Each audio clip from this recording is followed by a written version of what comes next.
Hey everybody, welcome back to another guitar lesson. My name is Lauren. This is 101 Guitar Lessons. Thanks so much for joining us. Today we're going to be talking about the G7 or G dominant 7 chord. Now before we jump in, please take a half a second and press that subscribe button, like and share these videos. Every little bit helps. Thank you so much. Let's get right into it. I'm assuming you already know how to play the G major chord. If you don't, check out this video here. If you do, grab your G major chord and let's get started. So here's the G major chord. There's three different variations that we've discussed in the past. This is the one that I like, where you're actually playing the third fret of the second and the first string. But, you know, whatever floats your boat, my friend. Now, what we have to do to make this G major into a G dominant 7th is we really have to change one note. This note here is G down to an F. How are we going to do that? Well, the best way to do that would be to change your fingering around slightly. Let's take a close-up and see what's going on.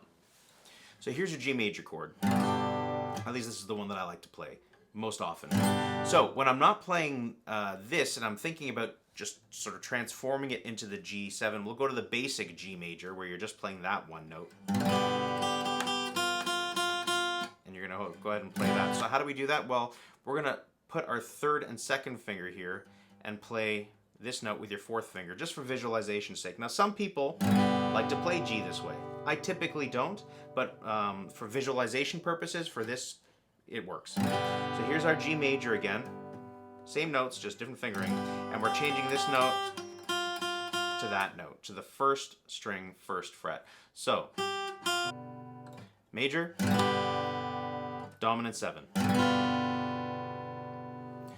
So you'll hear that it's a great mixture of major and minor tonalities. Right in the middle there, it's got that blues texture. I love it. So one thing to note is when you're playing that G7, a way to remember it and visualize it is I think of it as kind of like a C major chord, like a C major like this. That's kind of eaten too much and blown up. So these two fingers move over one string each, and this finger moves over one string. Let's take a closer look and see what I'm talking about.